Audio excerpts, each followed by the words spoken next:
Is Kurt going to join us? He's right here. Oh, Kurt, I didn't know you were there. Hi, buddy. Hey, what's going on, pal? How are you? I'm doing great. Let me start with last night. Have you ever seen a formation like that with the Colts and the Patriots, with the Colts in punt formation or whatever that was? I think we've all seen those funky formations on, extra points and stuff where they line everybody up left, and I don't know if they get some kind of perfect look, they toss it out there, but nothing where the guy goes under center and has any thought of actually running the play, maybe snapping it and throwing it out to the outside for that screen, but that was unbelievable. All right, but I don't. We always try to say, well, what did it mean more for the Patriots or the Colts? Whatever happened last night, everybody was talking about the Patriots with revenge. I would think the Colts would be really, really, really angry and looking for revenge against a team that has dominated them the last 4 times. Colts didn't play that way. It seemed like the Patriots did, though. So what do you take away from that game for both of these teams? Well, I think, I don't know if the revenge is the right word for the Colts team, but I think, anytime you go into a game like this, the way they've dominated you, I think it's so much about just earning some respect, not just from the team on the other sideline, but from the guys on your own sideline. It is believing that you can actually go out and compete with a team like the Patriots. And, unfortunately, I thought they did a pretty good job of that for the most part. And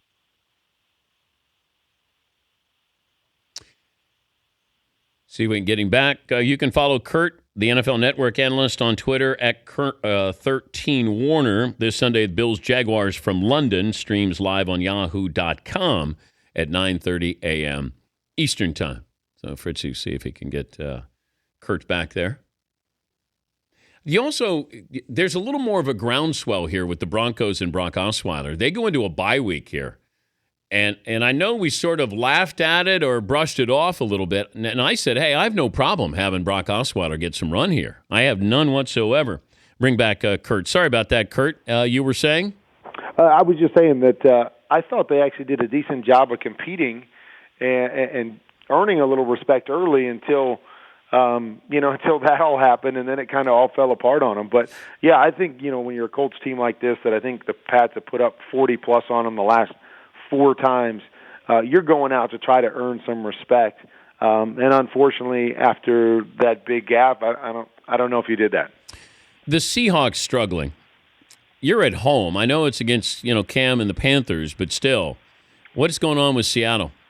Well, I think, I think there's a couple things. I think offensively, they're not nearly as good as they have been and as dominant as they have been, especially offensive line-wise. Which kind of changes the dynamic of who they are. And then I think defensively, they're a little out of sync, and teams are starting to better understand how to attack them.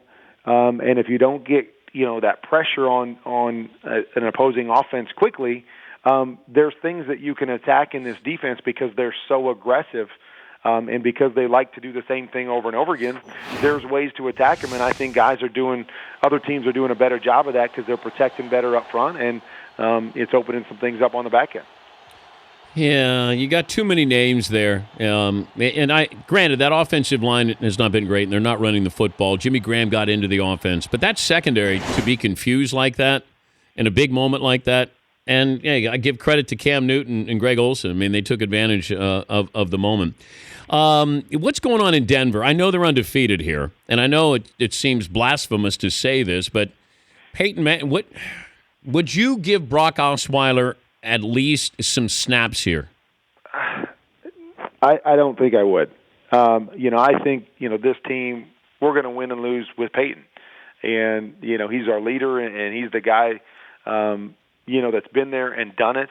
And I think you just have to ride this thing. And unfortunately, he's not playing great football right now. And, I think we could point to a lot of different things and try to figure out why. I think he's really the only one that knows. But not playing good football, consistent football right now.